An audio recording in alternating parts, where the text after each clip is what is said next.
Hello everyone, আজ আর একটি নতুন ব্লগ নিয়ে আপনাদের সামনে উপস্থিত হলাম। আমার লাস্ট ব্লগে দেখিয়েছিলাম কিভাবে মায়াপুর গিয়েছিলাম। এখন মায়াপুর থেকে জলপথে আমরা নবদ্বীপ যাচ্ছি। আপনারা আগে নবদ্বীপ গিয়ে তারপরে সেখান থেকে মায়াপুর যেতে পারেন, কিন্তু আমরা যেহেতু আগে মায়াপুর গিয়েছি, সেখান থেকে জলপথে নবদ্বীপ যাচ্ছি।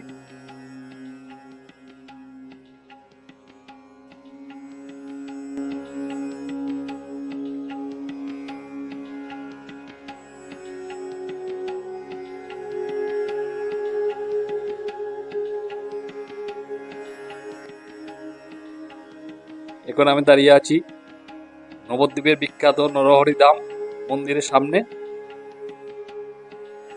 এখানে এন্ট্রি ফিস 10 টাকা লাগে।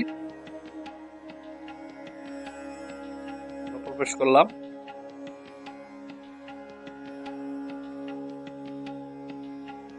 এখানের বিশেষত্ব হলো 5 ফুট উঁচু শ্রী চৈতন্য মহাপ্রভুর মূর্তি, সুন্দর সুন্দর বাঁশ, ঝাউ গাছ খুব সুন্দরভাবে এখানে সাজিয়ে রাখা হয়েছে। এই সেই 60 ফুট উচ্চত বিশিষ্ট শ্রী চৈতন্য মহাপ্রভুর মূর্তি।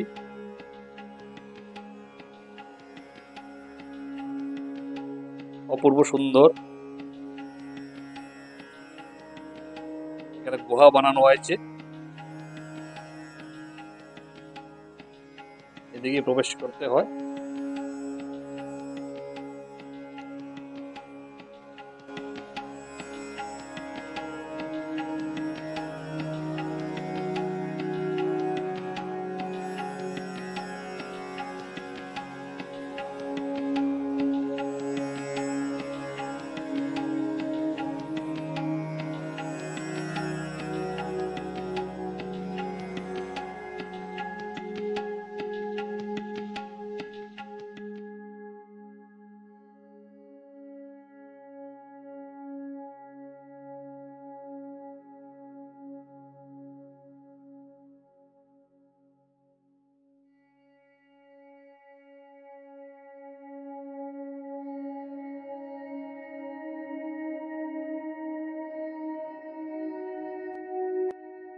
পুরো ভিতরটা শ্রীকৃষ্ণের লীলাভূমি রূপে সাজিয়ে তোলা হয়েছে।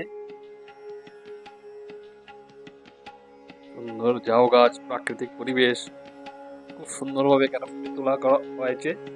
ছোট ছোট মূর্তি,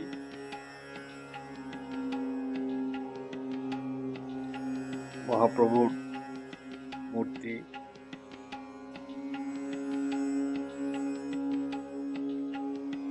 অসংখ্য মূর্তি এখানে রয়েছে। ব্রহ্মা নারদ মুনি, অপূর্ব সুন্দর এই ঝাউ গাছ জুড়ে ব্রহ্মা নারদ মুনি, হনুমান,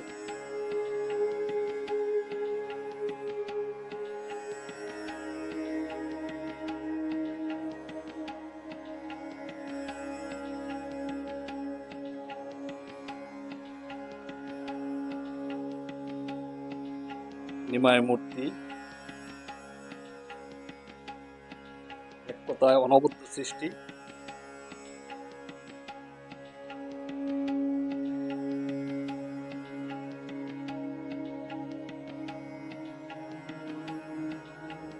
এখানে জগন্নাথ দেবের মূর্তি রথ টেনে নিয়ে যাচ্ছে।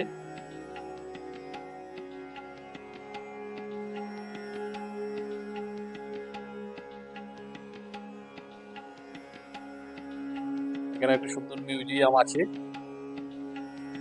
আমরা কিছুক্ষণ পরেই প্রবেশ করব, আপনাদের দেখাবো। সঙ্গে থাকবেন প্লিজ, কমেন্টস করবেন।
এখন মিউজিয়ামে প্রবেশ করলাম, দেখে নেই কি কি আছে।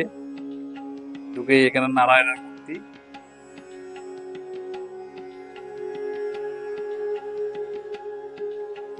কৃষ্ণের ছোটবেলার বিভিন্ন মূর্তিগুলি এখানে সাজিয়ে রাখা হয়েছে।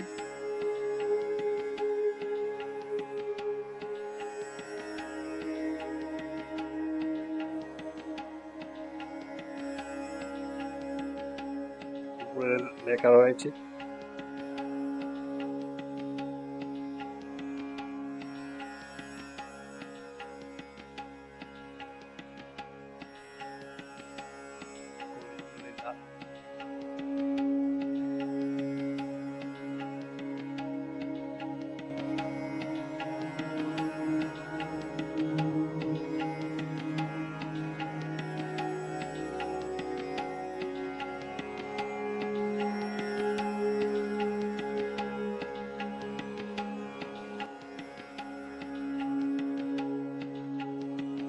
তারপর যুগ, কলিযুগ ইত্যাদি সময়ে নারায়ণ যে অবতার নিয়ে লীলা করেছিলেন এগুলি এখানে ফুটিয়ে তোলা হয়েছে খুব সুন্দরভাবে। আমার তো খুব ভালো লেগেছে।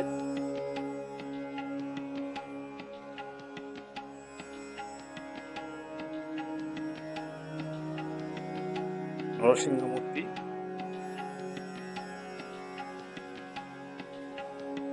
সঙ্গে রয়েছে গোপালকে টানানো হচ্ছে। টান দিলাম।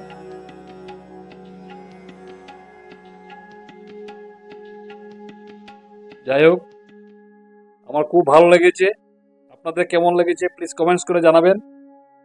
যদি ভিডিও ভালো লাগে লাইক করবেন, শেয়ার করবেন, সাবস্ক্রাইব করবেন। আজ এখানেই বিদায় জানালাম। ভালো থাকুন, সুস্থ থাকুন। আবার দেখা হবে আগামী শুক্রবার আরেকটি নতুন ব্লগের সাথে।